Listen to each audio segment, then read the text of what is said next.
we have another episode where we're going to talk about tricking your players into prepping your campaign for you. Hey guys, Bobby here again from the GM table. And yeah, it's week 3 of this new experiment of a different type of video where we're using my list of session 0 questions I present to my players to answer, where they build the world for me.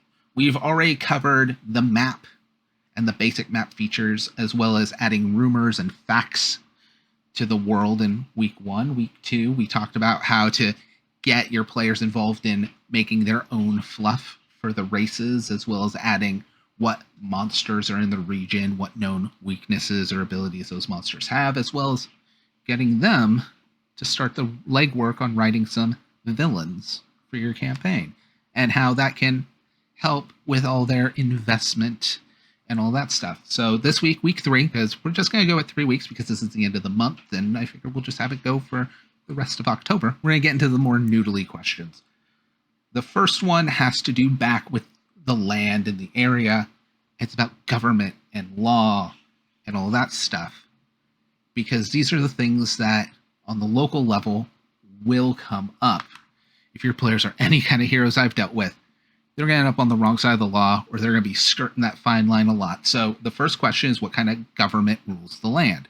Have one player decide that. Is it a monarchy? Is it feudalism, like our world ended up being? Is it just complete anarchy? Does no one rule the land? Are these free lands, and it's kind of like a sheriff in every town? Let one player decide, and then the next player gets to decide, okay, well, that's the government, but who actually enforces the law? Is there police? Is there, like I said, a sheriff? Is it feudalism, and then it's up to the noble of an individual region to decide how the laws are enforced in their area? That's what our world ended up being. There's lots of options, and your player gets to decide. Again, now they get more invested in how the politics are working, how the laws are worked, how governance works, without going really deep. These are pretty basic questions. The next question, again, speaking of basic, is what is the worst crime a person could commit in this world? The obvious one would be something like murder. In our world, it isn't murder. It's stealing someone's soul, because one of my players was really clever and acknowledged, wait, we have magic in this world. Well, resurrection and stuff like that might be hard to do. It's not impossible. There's something worse than death. If you steal their soul, you can't use magic at all to get them back. That's so much worse. But you could just as easily make a world where theft is worse than murder, if that's what you want your world to be. I mean, that says a lot about your world, and we're not getting into current climates of things, but to be honest, it is reflective of some people's views already. But those are answers you can have, and I really love when the players tell me, and then I get to go away from the table afterwards and go, but how do these all connect? How do I flesh out these ideas in ways that maybe the players didn't see coming? After what's the worst crime, what is a common punishment? Let's not deal with the uncommon punishment. Yeah, this is the common punishment. A night in jail for small misdemeanors? Okay. Here's the thing. What might seem like boring answers, if that's what your players give you, then that means they want pretty standard consequences for these things. Give it to them. It's the common punishment, not the uncommon punishment. In our world, we got to decide that a common punishment is buried up to your neck. It's horrifying. It's awful. It's not actually violent, but who? And then finally, and that is who rules the land. We already talked about what the government type is, but who rules the land? If it's feudalism, is there a central king? If it's some kind of democracy, is it a cabinet? Is it a parliament? Is there a single ruler and then others? Are there different sections of rulership that have checks and balances? The player gets to decide that. We're done. We're done with government. That's it. It was 5 questions. But that tells you a lot about government, and more importantly, it tells you about the level of government that someone in a town would know. They know the rough strokes of, how the laws are and stuff. They might not know the names of things. They might not, a peasant wouldn't go, oh, this is feudalism. But us as players would go, okay, now we understand the basics of the mechanics of how this law is going to work. They would definitely know who enforces the law. Common punishment, they'd know. What's the worst crime a person can commit? Well, that's the thing everybody dreads. So So of course they'll all know.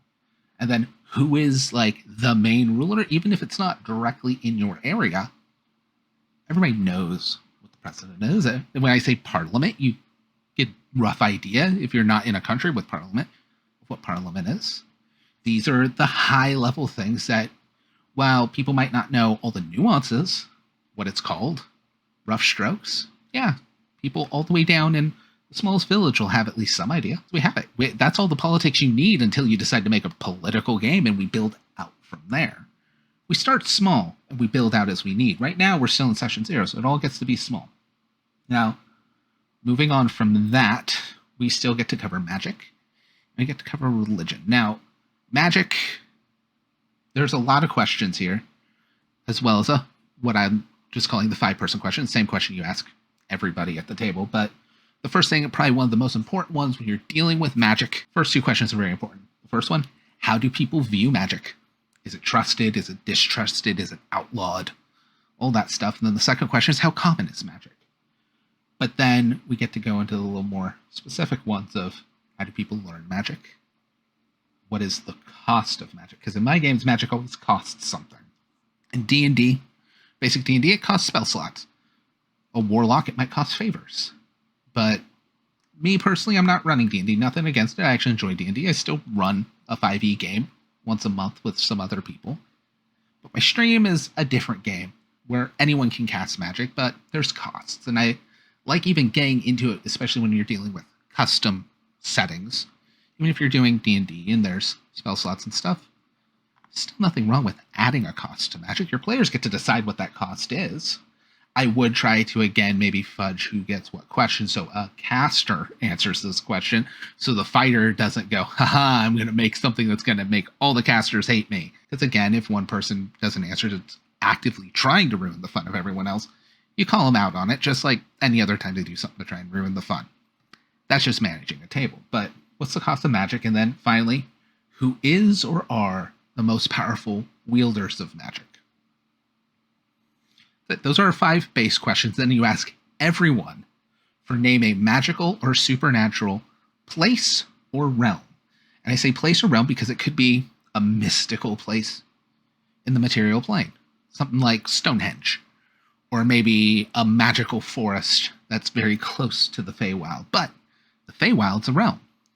This is where your players can add realms and add maybe different planes that they're interested in going to. Again, just answer the questions now, and then it becomes your cheat sheet of, I'm getting a little tired of running some standard adventures. Let's take them on a trip somewhere.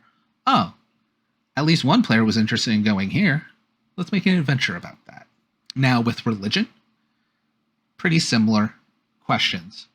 My first question is, do the gods actively get involved? This is a really important question for me. Do the gods actually show up? Do the gods directly communicate with the people they're giving powers to, if they even give people powers? Our game, they actually decide, no, the gods don't get involved, and I like that. It lets there be a lot more nuance. But then, do most people believe in the gods? The dichotomy of these can say a lot. What if the gods are constantly getting involved, but people don't believe in the gods? Well, are they getting involved in secret? What if the gods never get involved, but everyone still believes in the gods? Well, that's standard religion. Nothing wrong with that. They don't have to have the same answer. How those answers are different, how they might clash, actually creates a lot of interesting things in your setting. What is the most dominant faith? If there isn't a single dominant faith, that's still an answer. Saying there isn't a dominant faith is just as telling about the world as answering what is the most dominant faith. Then, are mortals given powers by the gods? Again, what if the gods don't get involved, but mortals are still given power by the gods? That's actually the situation our current setting's in. It's up to my job as a GM to go, how do I make those work together? I'm not telling you, because I have players that watch these videos. I don't want to give it away.